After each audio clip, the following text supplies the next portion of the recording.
እግዚአብሔር የሚካኤል የገብርኤል ወይም ደግሞ የጽዮን የማርያም የሚል ታቦት እግዚአብሔር በዘመኑ በጊዜው አላሰራም።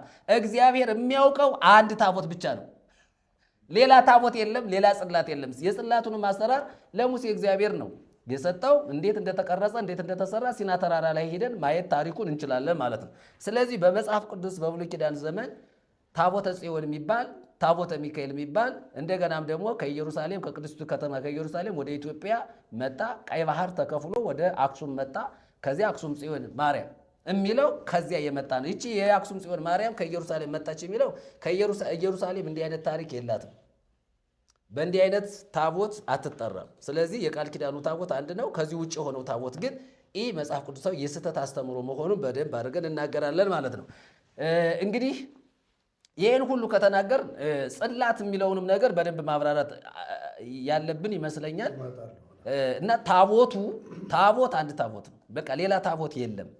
ይሄ ከኢየሩሳሌም በግብፅ አድርጎ ቀይ ባህር ተከፍሎ እስራኤላውያን እንደተሻገሩት ቀይ ባህር ተከፍሎላቸው ታቦተ ሚካኤል ታቦተ ማርያም በቀይ ባህር በኩል አድርገው ወደ አክሱም ጽዮን መጡ። ከዚያ አክሱም ጽዮን ተመሰረተች፣ በዚያ ቀጠለ የሚለው ታሪክ በትክክል ይህ መጽሐፍ ቅዱሳዊ ነው። እግዚአብሔር አንድ ታቦት ነው የሚያውቀው። ያም ታቦት በጊዜ የተገደበ እንደሆነ መጽሐፍ ቅዱስ ያስተምረናል። ከዚህ ውጭ የሆነውን ታሪክ ግን እንደ መጽሐፍ ቅዱስ ውሸት መሆኑን በደንብ አድርገን መናገር እንችላለን። በጣም ጥሩ ሀሳብ ነው። ምናልባት ብዙ ጊዜ አንስተነዋል ይህንን ጉዳይ። ታቦተ ጽዮን የምትባለዋ ከሰሎሞን እዚህ ላይ እያየሁ ነበር። ዛሬ የኬ ሰሎሞን ይላታል። ሰሎሞን የመረጣት ናት ይላታል ያችን ታቦት እና ከዛ ተልካ እንግዲህ እንደተባለው በእንትን በተወለደ ልጅ ማለት ነው በምኒልክ አማካኝነት ወደ ኢትዮጵያ መጣች። ስትመጣ ብቻዋን አይደለም ከሚካኤል ጋር የሚለው በነገራችን ላይ ይህ መፍረስ አለበት።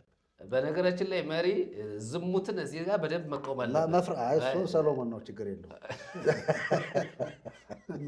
እናታይ መሪ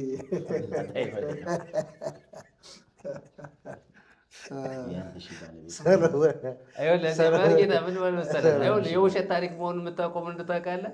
እግዚአብሔር በብሉይ ኪዳን ዘመን ካህናት ታቦት እንዲሸከሙ አዝዟል አይደል? ያው የተመረጡ ናቸው። ግን ወደ ኢትዮጵያ የሚመጣው ታቦት ግን ያለ ካህን አይደለም የሚመጣው። አየህ፣ ካህን የተመረጠ ሰው አይደለም፣ በምንም የተወለደው ወዘልፈኒ ካህን እና እንትኑ ያው ብዙ ጸሐፊያን የሚጽፉ ሰዎች የታቦተ ጽዮን ጉዳይ ግራ ያጋባቸው ሰዎች እናውቃለን። እና ሲጽፉ ታቦተ ጽዮንን ፍለጋ ብለው ይጽፉና አገኛችኋት ወይ ሲባሉ አያገኟትም፣ አትገኝም። አያችኋት ወይ ሲባል አትታይም። ለምንድን ነው ሲባል ያው ስለማትታይ ስለሌለች ማለት ነው። ስለዚህ ወደ ኢትዮጵያ መጣ የተባለው ታቦተ ጽዮን ያው እንደሚታወቀው እስራኤል ይህንን ብታውቅ አንደኛ እስራኤል የሚካኤልና የማርያም ብላ ያስቀመጠችው ታቦት የላትም። እግዚአብሔር ነው ለእስራኤል ታቦት ሰጧት የነበረ። ታቦቱን ደግሞ እንደተባለው እንዳታስበው፣ ልብ እንዳታደርገው፣ በቃ ከእንግዲህ በኋላ ላትሻው ላትፈልገው ማለት ነው። እግዚአብሔር ዘጋ።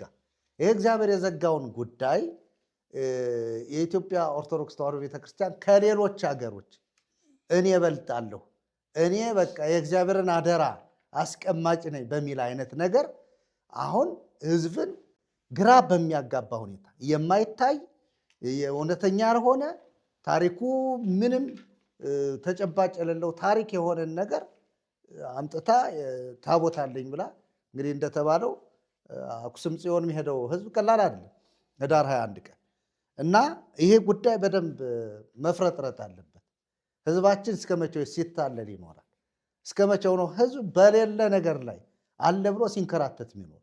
ሰው በልቡ አምኖ በአፉ መስክሮ መጽደቅ የሚችለውን ያንን እግዚአብሔር የሰጠውን ቀናውን መንገድ ከመቀበል ይልቅ ጠማማ መንገድ እየተከተለ እስከ መቼው ይኖራል? ስለዚህ ይህን ህዝብ ነፃ ማውጣት የምንችለው እኛና እግዚአብሔር መንፈስ ቅዱስ።